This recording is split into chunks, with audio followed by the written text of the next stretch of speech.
Iya, orang kan gue dituduh Jadi- penjilat kutu loncat. Iya. Iya kan? Tapi kan sebenarnya, teman-teman gue pindah partai 3 kali nggak pernah kutu loncat loh, by the way. Kenapa saya aja, guys? Ya, ya tolong itu Rian Ernest pindah, Michael pindah, Samara juga keluar. Mana kutu loncatnya? Tapi iya, jadi Rian kembali ke pangkuan Orba gitu. Terus Michael kembali ke Pak Haritanu Sudibyo. Cocok kan? Ya, gue sih ingin mempertanyakan yang idealis ini waktu demo, waktu di kampus demo 4 tahun berapa kali, ya kan? Nah, habis itu kemana gitu ya, perasaan lu gue demo 100 orang aja susah ngumpulinnya gitu. Itulah sih paling idealis dari dulu tuh.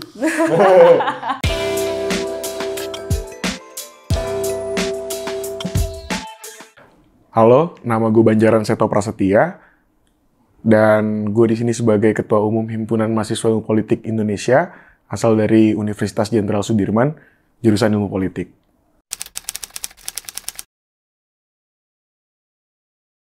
Sosok yang gue ketahui tentang Bang Faldo adalah sosok yang kontroversial dan beliau merupakan aktivis pasca reformasi dan sekarang sudah masuk ke dalam tatanan pemerintahan. Itu yang gue tahu.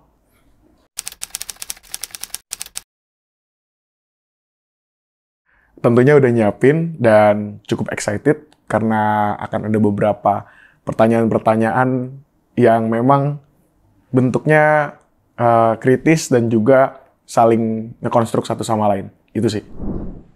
Nah, teman-teman nalar, saat ini kita sudah berada di ruangan rahasianya Faldo Maldini. Ini udah ada sama Seto juga, kita langsung ketok aja kali ya Seto ya. Boleh, boleh. Let's go. Yuk. Assalamualaikum. Waalaikumsalam, hai guys. Boleh masuk ya Bang? Nih aku bawa seseorang Bang. Siap, ketua.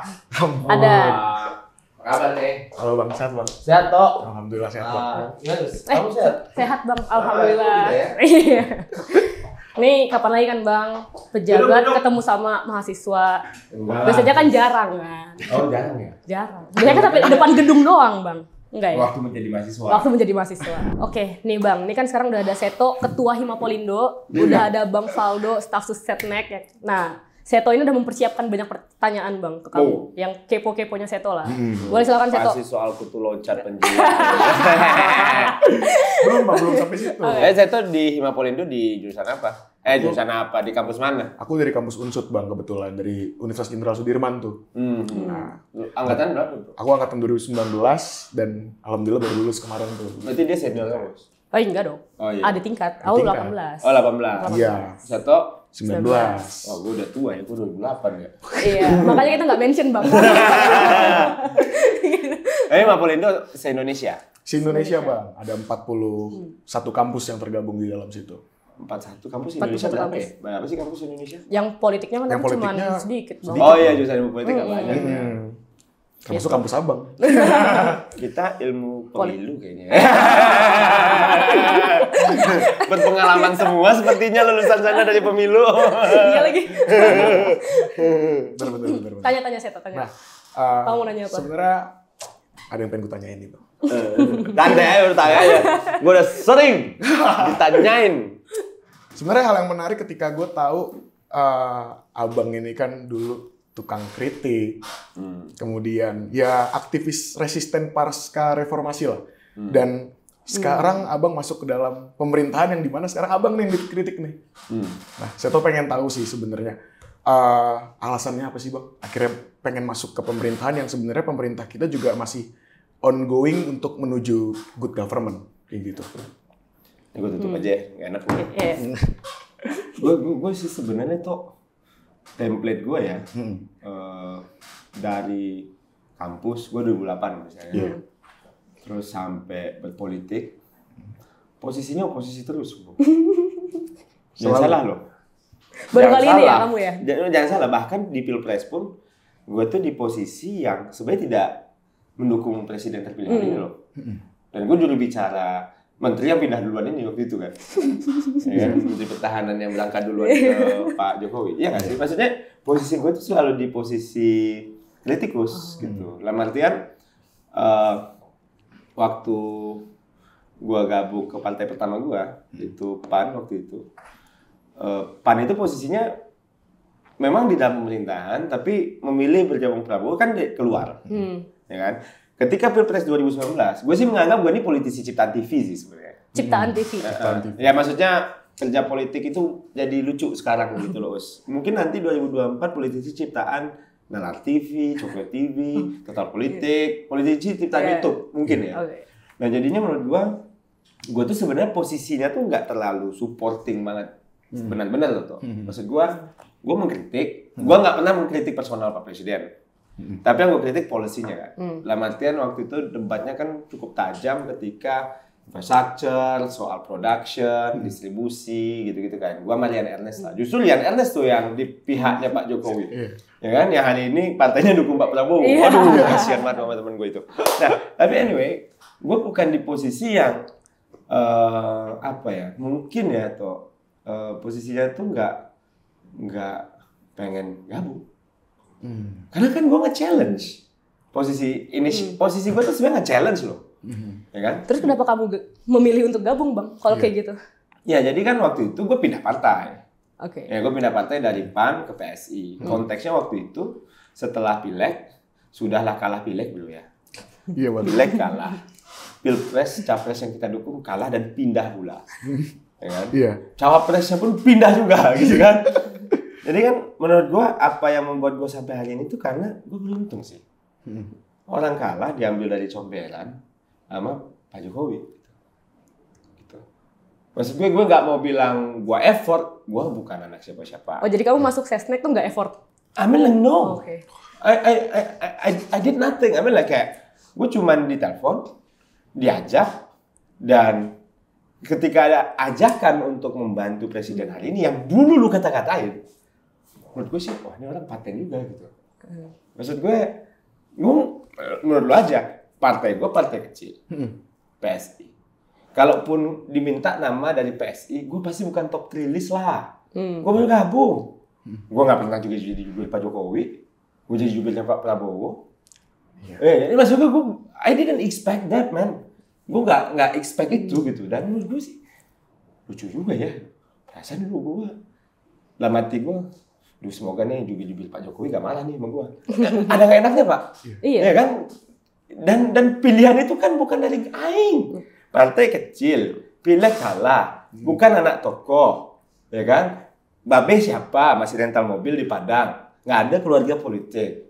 Gue beruntung. Jadi posisi aing sampai hari ini, posisi gue sampai hari ini menurut gue murni karena keberuntungan. Semua orang kerja keras di politik Pak. Iya. Ya maksud gue banyak orang terjebak gitu sama pandangan bahwa gue itu memang pengen masuk situ gitu. Gitu kayak loh. kamu tuh menjilat. Iya, orang kan gue dituduh Jadi- penjilat, kutu loncat. Iya. Iya kan? Tapi kan sebenarnya, wah teman-teman gue pindah partai 3 kali nggak pernah kutu loncat loh by the way. Kenapa saya aja guys ya? Ya tolong itu Rian Ernest pindah, Michael pindah, Samara juga keluar. Mana kutu loncatnya? Tapi anyway nggak penting. Ya, tapi menurut gue posisinya tuh itu. Di sini gue pengen klarifikasi juga, gue udah capek juga sih. Maksudnya, lu kan lu mau kritik, sekarang lu masuk gitu. Nah maksudnya, lu mau kritik dulu, karena lu yakin lu tahu apa yang lu lakukan ketika masuk. Ya nggak sih? Iya. Nah, Oke. dari ujung dari perjalanan lu mengkritik, ya masuk bos. Ngapain? Lu sampai kapan mau mengkritik? Menurut gue ya, dan hebatnya Pak Presiden ini ya, sudahlah gue sering mengkritiknya soal apa? Gue kan visi gue negara industri. Ya, Pak Jokowi punya infrastruktur banyak. Dulu gue kritik Rian, infrastruktur aja lo bangun bang, pabriknya enggak. Sekarang dia kerja nih hilirisasi bro. Gimana nggak makin sayang lo sama dia? Maksudnya udahlah lo kritik, ide lo dipakai, lo diajak untuk ngerjain ini sama-sama. Menurut gue ini such a miracle sih untuk politisi yang kalah bos. Gue nih politisi kalah loh bro. Politisi Bukan kalah. politisi menang loh gue nih. Ya maksud gue survive di arena politik dengan belas kasihan loh menurut gue. Jadi gue nih kayak apa ya? Kayak sampah di pantai, di lempar ombak itu aja nggak bisa ngapa-ngapain gitu. Tapi ombak dorong sampai lagi ke pantai. Gue udah terlempar ke sana, ke Tiba-tiba. kekalahan. Tiba-tiba dilempar lagi ke daratan. Ya orang ngomel pasti dong. Oh, lu nggak komit dong sama apa yang lu ngomong. No, I did it inside. I'm doing it inside. Maksud gue kerjakannya di dalam. Maksud gue, Pak, seharusnya begini Pak, komunikasinya gini. Ya kan skill gue cuma komunikasi Pak. Tapi itu nggak terlihat juga sebenarnya Bang dari kamu menjawab untuk media misalnya itu kan sangat nge-protect Pak Jokowi banget gitu loh. Because I work for him. Oh, jadi untuk eksternal tuh kamu emang protect, tapi internalnya sebenarnya kamu ngasih tahu. Iya, kan kita rapat policy A, B, C, D gitu kan. Ini gimana nih cara ngomong ke medianya Pak? Begini Pak, A, B, C, D gitu. Kan sebenarnya waktu itu jubirnya Pak Fajrul kan. Tapi Fajrul beberapa kali ya dikritik netizen lah. Gua nggak bilang dia jelek atau buruk ya. Jelek atau baik, sorry. Tapi dalam artian menurut gua hormat sama Fajrul, dia juru bicara yang andal, bagus, top. Tapi gua nggak cocok sama style presiden. Tapi hari ini kan gue bukan jubir presiden, staf Susmensesnek, bidang komunikasi media. Sering ngomong, act like juru bicara gitu. Karena memang hari ini presiden nggak punya jubir. Kenapa presiden nggak punya jubir? Karena presiden jago sih ngomong kalau menurut gue. Yang punya jubir tuh kan yang nggak jago ngomong. Ya. Jubir. Iya, maksudnya presiden jago sih ngomong. Jokesnya lucu, pidatonya bagus gitu. Kamu jubir Mensesnek, berarti kamu bilang menteri kamu nggak? Pak Taufik mengakui dia nggak suka ngomong. Oke. Dia nggak suka media, makanya gue di-hire mungkin. Iya kan? Kecuali ke Patik jago, pasti gue nggak perlu. Pasti kamu masih jadi politisi. Iya, gue jadi politisi yang terombang-ambing. Jadi posisi gue tuh sebenarnya bro, ya satu ya poinnya. Menurut gue, orang di luar pasti pengen masuk ke dalam. Kenapa lu masuk ke dalam? Karena lu pengen membuktikan kritikan lu. Kalau lu di luar terus, apakah salah? Totally not. Gue nggak bilang teman-teman yang di luar salah loh ya. Gue respect sama NGO, gue respect sama civil society, gue respect sama pakar, panelis, ahli, dosen, apa, whoever it is ya.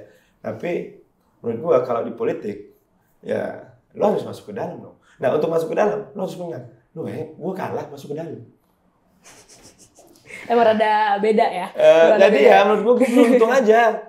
Lo kira gue kebayang hidup begini bro? Kagak bro. Kan? Pasti pas udah kalah itu kamu memikirkan hal yang lain tuh? Ya, gue kalah. Gue pengen maju pilkada. Partai PSI. Di Sumatera Barat pula. Itu kan pekerjaan sia-sia ya sebenarnya bagi sebagian orang ya. Ini Valdo ini nggak bisa dihitung ya. Kata orang ya. Tapi ya gue dari dulu di politik, even di kampus ya sama ya bro. Maksudnya kan ya politik itu sebenarnya soal attacking impossibilities. Jadi sesuatu yang nggak masuk akal lo attack gitu. Ya kalau lo bisa di situ menang pakai PSI dimanapun tarung bisa. Ternyata gue nggak bisa. Kayaknya gue nggak cocok di pertarungan deh. Maksud gue kayaknya mesti melakukan tirakat yang lebih dalam kayaknya. Oke, tirakat. Oke. Kelihatannya dari jurusan apanya? Jurusan studi bahasa apa sastra Jawa. Sastra Jawa. Lanjut Seto, ada pertanyaan lagi nggak? Sebenarnya masih nyambung ke poin pertanyaan pertama, Bang. Gue ngelihat aku ngelihat abang itu sebagai. Nah, gua lu aja nggak apa-apa, bro. Nggak apa-apa lah. Aduh, gak enak. Aku tuh sebenarnya ngelihat Bang Valdo itu sebagai kelompok penekan di era sebelumnya. Ngelihat sebagai kelompok penekan dan memiliki idealis untuk mengkritik semua itu. Wah, penafsiran aku ketika mungkin jauh sebelum mahasiswa baru, masih dalam tataran SMA sudah melihat dan juga masuk ke mahasiswa baru. Oh, lu udah lihat gue sejak SMA? Sempat. Waktu kapan berarti ya? Kan 2019 itu kayaknya sempat ya aku ngeliat. Oh, oke. Pilpres lah ya. Iya, di kontestasi itu dan emang gue politisi pilpres ya. Dan akhirnya masih tetap ngeresis. Maksud aku tuh dan alhasil sekarang udah masuk ke dalam tatanan pemerintahan, hilang nggak sih Bang idealisme? Nah, masih ada nggak nih idealisme Valdo Maldini? Udah pure nih? Udah pragmatis saja gitu ya. Praktis dan pragmatis. Oke. Gue sih menurut gue idealisme dan pragmatisme itu dua kata yang tidak boleh menurut gue ya, tidak perlu lo pilih salah satu. Jadi, menurut gue yang namanya idealisme itu adalah tujuan. Idealisme itu tujuan. Oke. Orang banyak menggunakan idealisme sebagai the way how to. Yep. Ya. Lu tanya idealisme gua adalah Indonesia negara industri bermartabat, berkah, diridhoi Allah Subhanahu wa taala. Contoh. Aku pikir beneran loh. Enggak, itu contoh yang gua punya. Gua enggak tahu lu punya. Oke, ya. Jadi you have to set the goal of the Indonesia that you want. Lu pengen Indonesia kayak apa? Nah, mungkin teman-teman Nalar atau teman-teman Himapolindo, lu punya nggak visi Indonesia? Tiba-tiba ketimpe lu jadi presiden, lu nggak tahu mau kemana, kan susah juga kita. Iya kan? Iya. Jadi menurut gue setiap orang Indonesia harus punya imajinasi atau idealisme atau tujuan Indonesia itu kemana. The way how to do it, lu mesti pragmatis. The way how to do it harus pragmatis. Mau nggak mau. Idealisme kamu apa? Pas mau Indonesia itu kemana? Negara industri. Yang tadi itu. Bermartabat. Yang tadi itu. Iya itu. Oke. Ya, tapi dalam praktiknya, lu harus ketemu sama realita. Dengan metode itu. Dalam derajat tertentu lu harus pragmatis gitu. Karena lu lagi masuk ke arena di mana lu nggak tahu orang kanan kiri lu tuh punya idealisme kayak apa gitu. Jadi idealisme dan pragmatisme ini banyak orang bilang lu harus pilih idealis, nggak boleh pragmatis. Menurut gua dua-duanya harus jalan bareng. Karena untuk gini ya, untuk mempercepat ya kita punya tujuan itu, suka nggak suka, gua harus menyisihkan rasa kesungkanan gua terhadap hal-hal yang dianggap tidak baik di politik. Pindah partai contohnya. Waduh. Ya kan? Maksudnya, itu nggak baik, Bang. Kan bagi sebagian orang nggak baik. Bagi kamu? Bagi sih, mungkin aku dianggap pragmatis. Padahal gue pindah ke partai kecil loh ya. Teman-teman gue pindah dari kecil ke gede, nggak apa-apa.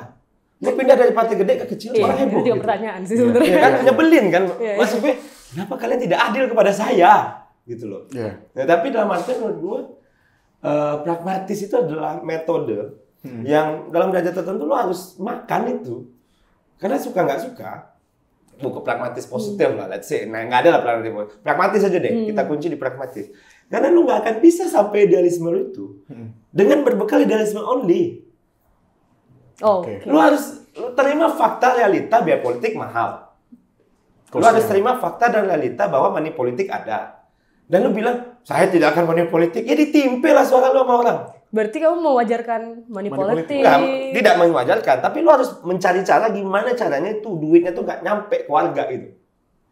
Oke. Sama kan itu rada-rada pragmatis dikit. Gua harus ngedeal sama siapa? Ngedeal sama polisi juga mungkin. KPU, mau nggak mau.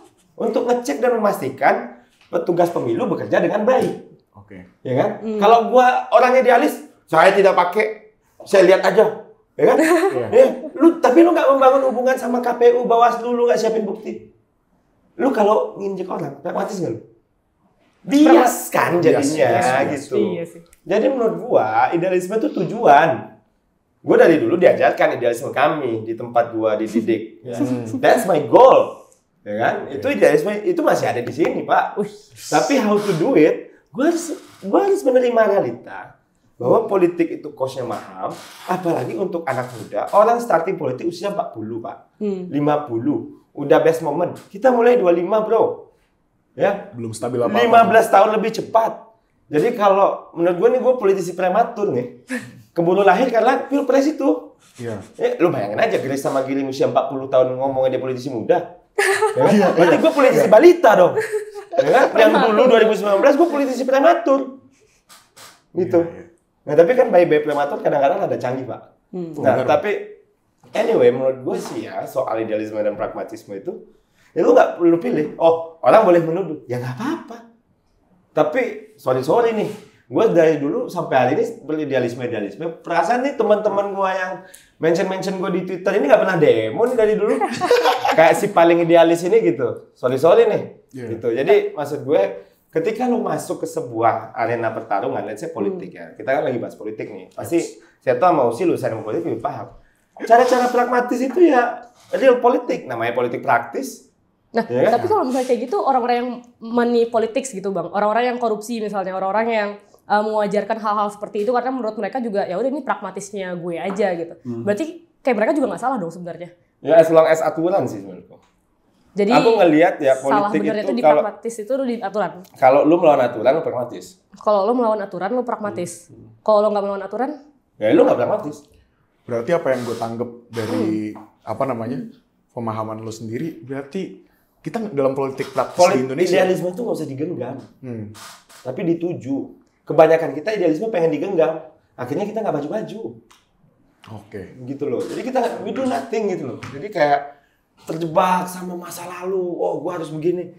Bos, gitu. Bener. Bangun, gitu. Kalau kayak gitu berarti aturan emang diciptakan untuk dilanggar dong, Bang. Apa? Karena kan semuanya mau pragmatis nih kan berarti kayak untuk menuju titik idealismenya. Terus menurut kamu pragmatis ini tuh kalau misalnya aturan itu dilanggar. Iya. Berarti emang aturan itu diciptakan untuk dilanggar sebenarnya. Makanya bikin aturan yang benar. Nah, Pilih partai yang benar. Pilih partai yang benar. Yang bisa bikin aturan, bos, kalau penegak hukum enak, orang-orang pragmatis ini mati muda nih. Orang-orang pragmatis ini Mati muda. Tapi kan selama masih ada celah, let's say UITE, aturan pemilu, gitu. Maksud gue, kadang-kadang simpel aja gue ngeliat persoalan kenapa muncul politisi-politisi aneh ini ya. Karena aturannya tuh memungkinkan mereka tuh untuk muncul gitu. Oh iya, memberikan ruang. Memberi ruang untuk itu. Ya, mohon maaf ya, gue bukannya ini. Ya oke, gue setuju sama caleg yang ya undang-undang pemilu bilang mereka udah dihukum, koruptor, lalala. iya. Ya tapi kan ya ketika kita punya yang non korupsi ya kenapa enggak gitu. Ya tapi dia udah nyalain hukuman, kita nggak fair juga gitu. Jadi lobang-lobang itu tuh yang selalu dia kalah-kalin sama para pembuat kebijakan. Hari ini di DPR gitu. Ya kalau gue sih, bagi gue balik lagi pertanyaan pada idealisme tuh gak gue genggam. Berarti Tapi gua oke, ini tuju. pertanyaan terakhir dari aku. Ini sebelum kalau ke Seto nih. kalau di Islam itu Ini suka nih. Ini islamisasi ya kita ya. enggak kan harus beda kan antara lu punya tujuan sama metode. Iya. Iya. Kan gue gak enak ngeluarin bahasa Arab sih. Keluarin dulu. Nanti dibilang nalar syariatif nih. Takutnya islamisasi sih. Iya, tapi memang menurut gue tuh kebanyakan orang-orang yang menurut gue ya, lu anggap idealis, pasti dalam pekerjaannya mereka pragmatis. Berarti Percaya itu kamu aja. sekarang ya? Hah? Kamu sebenarnya punya idealisme, tapi kamu sekarang lagi menjalankan hal-hal yang Gue harus menerima pragmatisme itu gitu. mau nggak mau. Mau nggak mau, karena arenanya begitu. Lu bilang apa ya, Iya. maksudnya kayak, karena kalau nggak itu nggak maju-maju bro. Kelamaan berpikir idealisme gua kayak gini, mati kita. Sementara orang berjalan terus, orang tumbuh terus. Iya. Ya, apakah dibilang pragmatis kalau lu pengen menang partai lu? Ya kan? Apakah dibilang pragmatis kalau seandainya orang milih lu karena dia happy karena barang yang lu kasih? Berarti manusia semua ini pragmatis dong. Menurut gue asal nggak ngelanggar aturan aja. Asal nggak melanggar aturan. Jadi idealisme itu yang dituju, bukan yang digenggam. Bukan yang Mati kita nggak kemana-mana bos. Iya, iya. Ya walaupun mungkin jawaban gue tidak disenangi sama manusia-manusia si paling idealis Ya sejak kita lihat aja mahasiswa nanti ini. komen-komen netizen ya bang. Ya gue sih ingin mempertanyakan yang idealis ini waktu demo, waktu di kampus demo 4 tahun berapa kali, ya kan? Nah, habis itu kemana gitu ya, perasaan lu gua demo 100 orang aja susah ngumpulinnya gitu. Itulah si paling idealis dari dulu tuh. Ya, oke. Dapat ya Seto ya jawabannya. Dapat. Apa? Tapi gua dalam artian gua nggak lagi menghakimi orang ya, gua cuma memberikan perspektif lain gua aja. Nggak ada yang dihakimi di sini bang. Iya, Nggak ada yang di sini merasa nggak gitu. ada hakimnya juga. Nggak ada hakimnya juga. Apalagi Seto, kamu nanya Menarik apa? sih sebenarnya tadi tuh soal masa idealisme tuh berarti jangan digenggam ya. Tuh. Tapi dituju ya bang. Dituju, mati kita bro, nggak maju-maju kita. Menurutku ya, capek kali hidup dalam Idealis. Nah, bicara masalah idealisme praktisnya sekarang nih. Abang dulu berorganisasi di kampus latar belakangnya keislaman, kemudian masuk ke Partai PAN gitu kan. Sempat aku lihat dan akhirnya tengah lah Pande ya. ya, Nasionalis religius lah ya. Agak ekstrim itu. oke. Tengah lah Partai Islam Islam moderat Ya. bahasanya. Akhirnya pindah ke PSI. Apa tuh kalau PSI Pak? Kita mau kalau dalam spektrum apa namanya spektrum ideolog itu nggak ada yang bisa dipetain kiri-kirian bang. Iya sih, nggak ada. Nggak ada. Semuanya pasti diambil jalan tengahnya kan. Nah, aku lihat sebenarnya ada nggak sih bang kecenderungan pindah partai lagi? Keinginan Gitu. Keinginan Valdo Keinginan Maldini abang untuk pindah pengen partai. Pada detik ini belum sih. Tawaran banyak banget. Per detik ini, tapi Per nggak tahu detik ini. tiba-tiba setelah ini kan. Oke, berarti kita nggak tahu sih 1 jam lagi. Nah, maksud gue sih senang di sini karena kayak comply dia sama badan gue ya. Jujur aja gue di sini nggak pernah diajarin jadi maling. Bukan berarti di PAN pernah ya, nggak juga gitu. Iya. Tapi gue di sini ngerasa suasananya tuh kayak gue punya tongkrongan teman, walaupun menurut gue secara Teman-teman kamu pada pindah bang. menurut gue nggak pindah sih. Menurut gue mereka kembali ke habitatnya lah. Oh, ya. Emang mereka seperti itu ada. Iya, jadi Rian kembali ke pangkuan Orba gitu. Terus Michael kembali ke Pak Haritanu Sudibyo. Cocok kan? Cocok itu sudah yang keluarganya semua nyalek, gue liat orang pengen bikin arisan keluarga di depan. Nah habis itu Samara ya kembalilah ke pangkuan, ya gue doakan lah. Tapi gue doakan, I pray for you Michael, Dian, Samara gitu. Jadi, dan bisa jadi gue kembali ke habitat gue di tempat kayak gini. Di tempat, kamu nggak akan kembali lagi ke habitat kamu di PAN misalnya? Apa kamu nggak pernah ngerasain nyaman sih di PAN sini. sebagai habitat kamu? Cocok aja, gue kan pakai ilmu Golkar. Semua politisi harusnya pakai ilmu Golkar. Kuat lawan, lemah adaptasi. itu kan ilmu Golkar tuh. Jadi ya menurut gue sih, ya di sini gue sih aman-aman aja, nyaman-nyaman aja. Gue nggak diminta mengerjakan hal-hal aneh di sini. Ya memang problemnya adalah lifetime tuh ya, memang pengalaman di politik mahal ya. Jadi untungnya gue sempat di partai yang lolos ke parlemen. Jadi gue tahu caranya gimana lolos ke parlemen gitu. Nah, kenapa kamu pindah ke partai yang lebih kecil, Bang? Ya seru aja.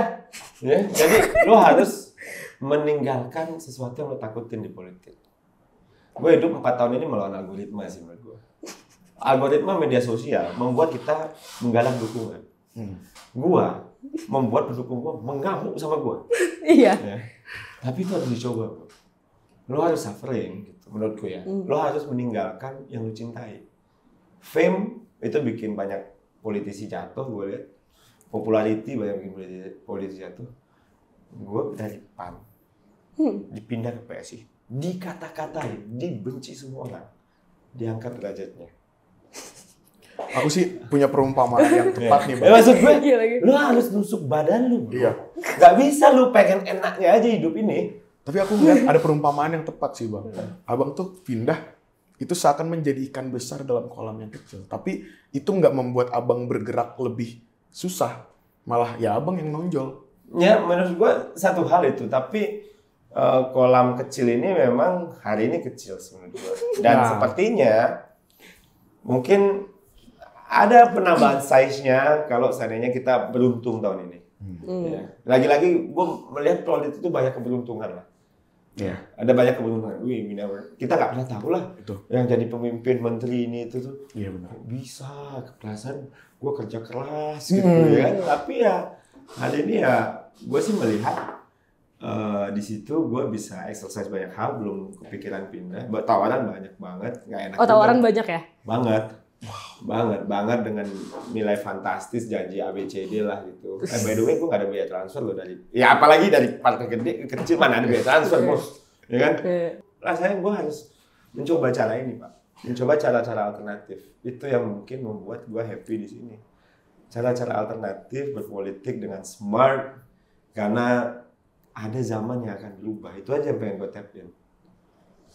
Jadi disrupsi di bisnis sudah terjadi. Gue yakin disrupsi di politik akan terjadi. Nah, kita lagi bersiap-siap untuk itu. Maksud gue, ini kan leadership juga soal kemampuan membaca masa depan ya. Forecasting politik ke depan kayak apa, modelnya ABCD gitu. Gue ngeliat sih kayak cara-cara alternatif dengan adanya banyak orang yang bisa ngomong, bicara, konten. Itu kayaknya akan jadi cara baru daripada lu lihat berita-berita kota DPR aneh, kucingnya dilabrak lah apa ya kan, karena mereka nggak ngomong gitu, karena kita nggak tahu isi pikirannya gitu. Jadi gue meyakini kami ini di sini bukan politisi muda, tapi kami politisi baru. Nah, ada itu visi gue berpolitik ya. Gue nggak tahu apakah itu berhasil apa enggak, tapi sebenarnya gue kayaknya di arena pertempuran politik gue kayaknya perlu berjuang lebih keras ya. Karena dulu di kampus tuh undang-undangnya gampang bro. Menang-menangnya Kang. Iya, gue nggak unbeatable lah gue lah ya. Tapi pas masuk ke dunia nyata, kayak gue kurang pragmatis deh. Pokoknya aja apa, kamu tuh cuman menang sampai level mahasiswa doang. Iya. Jangan sampai gitu toh nanti ente. Siap, Pak. Jadi maksudku ya kalau saya tok pengen politisi, usi juga nanti ya setidaknya ya kali aja pathway yang gue bikin ini jadi salah satu opsi, karena ini opsi untuk yang mau masuk politik dengan cara murah. Dengan cara murah. Ya, tanpa baliho banyak, tanpa spanduk banyak, tanpa uang banyak, tapi hanya bicara. Relasi kuasa media banget. Bicara, jadi yang ini faktor produksi. Yang bikin ini terhambat, sakit gigi sama sariawan bro. Betul. Mati gua. Betul. Tapi selama masih ada ya, insya Allah berkah Gitu. Karena kita kan harus tahu resources kita apa di politik. Resources Nggak kamu, semua orang yang beruntung punya uang miliaran gitu. resources kamu sesimpel mulut ya. Bang? Ini kan hasil dari ini, Iya. hasil dari ini, hasil dari ini, diproduksi di sini gitu. Nah, tapi aku mau nanya ini deh Bang, soal PSI. Kan kamu tuh kemarin tuh sama Prabowo kan, dukungnya Prabowo lah sebelum di pemilu 2019. Terus 2024 kemarin Prabowo datang ke PSI. Nah sempat banyak juga netizen media itu yang nanya jangan-jangan dibalik kedatangannya Prabowo kemarin ke PSI itu juga karena ada sosok Valdo Maldini di belakang. Waduh, Itu benar nggak? hebat bener gue merintah Menhan. Saya staf sus guys. Kamu dulu jubirnya dia Jubirnya banyak. yang masuk. Kamu. Ya enggak sih, itu memang Ada beliau yang pengen datang. Tapi kamu ada kontak-kontakan minta Prabowo datang nggak? Berarti Prabowo yang mau sendiri? Nggak ada. Aku nggak ada. Terus gue kayak, gue menghormati beliau sebagai Menteri Pertahanan lah, Pak Prabowo Subianto. Ya. Kan Ayah juga punya Menteri Sekretaris Negara. Oh iya benar. Jadi saya ngeliat kayak, ya udah dia datang, ya kita datang. Tapi saya nggak terlibat sama sekali. Nggak terlibat sama sekali? Tidak terlibat. Demi Allah, wallahi. Itu kan yang kalian butuhkan. Iya. Kan? Mana tahu kan? bersumpah dia Iya sampai orangnya. bersumpah gitu. Kenapa kamu nggak masuk PKS sih Bang? Apa? Kenapa kamu nggak masuk PKS? Maksudnya dengan kamu kan jurusannya dulu MIPA. Aku tahu lah MIPA tuh gimana kan, deketnya sama siapa di UI itu. Gitu. Kayak lebih masuk ketika kamu PKS daripada PAN misalnya. Ya gue sayang sih sama orang-orang di PKS, gue respect. Maksudnya sama semua partai politik lah, gue sayang banget. Terus gue sayang sama PDI juga, gue sayang juga sama orang-orang Golkar, tapi gue lebih sayang PSI aja. Gitu. Oh, pas PAN maksudnya? Ya PKS waktu itu ini sih, gue sih mikirnya kayaknya dakwah lebih seru di luar kandang deh. emang orangnya anti Iya. kemapanan gitu loh Aku politik. kira terlalu banyak teman Bang. Jadi kayaknya kalau di luar berdakwah di luar kandang kayaknya lebih challenging. Kali Yang aja Islam moderat itu pahalanya ya? lebih banyak. Betul. Kali aja. Kalau sama di kan. PKS kan udah sama-sama paham kan. Wah, gue pasti ketinggalan tuh. Hafalan paling dikit, puasa Aku paling sama-sama jarang. paham loh. Iya gitu. Iya. Tadi kalau gue sih mendoakan PKS bagus, growth-nya kayak mandek ya. Tapi mudah-mudahan enggak. Terus, Tapi jangan lebih bagus daripada PSI lah ya. Apa? Jangan lebih bagus daripada PSI. PSI itu pilihannya dua aja. Apa? Kalah atau menang banget. Kalah atau Nggak ada menang? antara tuh nggak ada. Jadi itu ininya sensasinya di situ Sensasinya. Pak. Kalah atau menang banget udah. Nggak ada pilihan di antara tuh nggak ada. Oke. 19 itu sebenarnya menurut aku PSI menang banget sih. Iya, maksudku elektoral Elektoral. kalah elektoral. atau juara pemilu udah itu aja pilihannya. Nggak ada tuh di antara tuh nggak ada. Nggak ada. Karena kita posisinya memang beda gitu. Nggak ketemu ustadz tiba-tiba kita pakai peci, ketemu sama dukun tiba-tiba Iya, kita iya. kayak dukun gitu kan. Kita enggak ya iya gitu. Apakah dibilang pragmatis? Ya kan? Nah, tidak idealis kan katanya. Tapi yang ditanya jadinya siapa sih orang di balik PSI gitu, Mbak? Bukan saya. Bukan saya. Lihat channel lain aja, lihat channel lain. Udah dibahas. Oke, ya apa mau nanya apa lagi, Seto?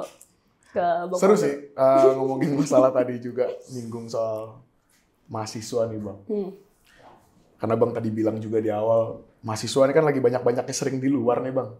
Nah tapi pas di tahun politik mahasiswa per hari ini itu udah mulai banyak yang mulai masuk tuh ke dalam.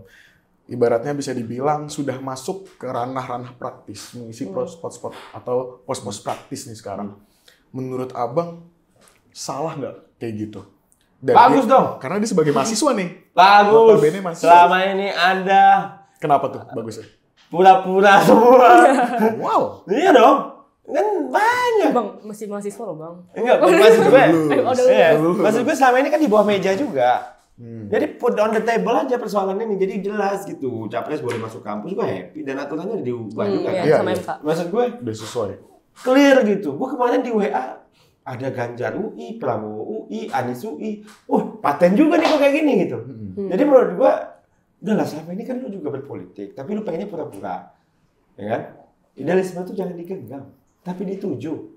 Gitu loh. Balik lagi ke situ. Iya, jadi kalau lu sejak politik mimpin Bos lu cek lah, banyak pemimpin hebat di jangan kan di Republik ini, di dunia. Merkel itu udah main sejak kampus.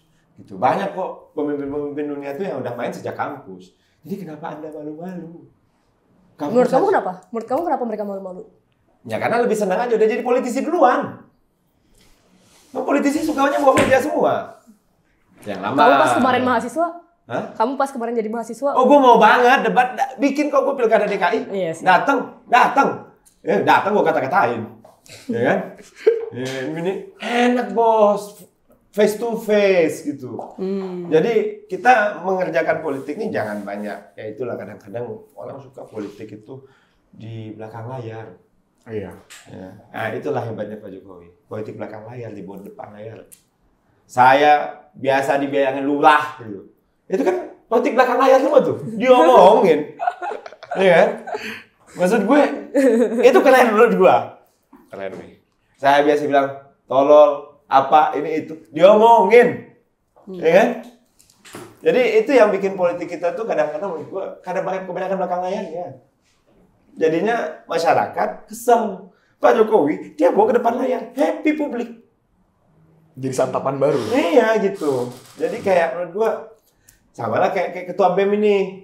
Iya kan? Ketua BEM ini. Gua kan ngaku terus, gua tarbiyah gitu, didukung sama anak-anak jemaah masjid gitu kan. Tapi gua juga nongkrong gitu kan. Gua ngaji, gua kan declare dari awal berpolitik. Tapi gua nggak masuk PKS karena ABCD gitu.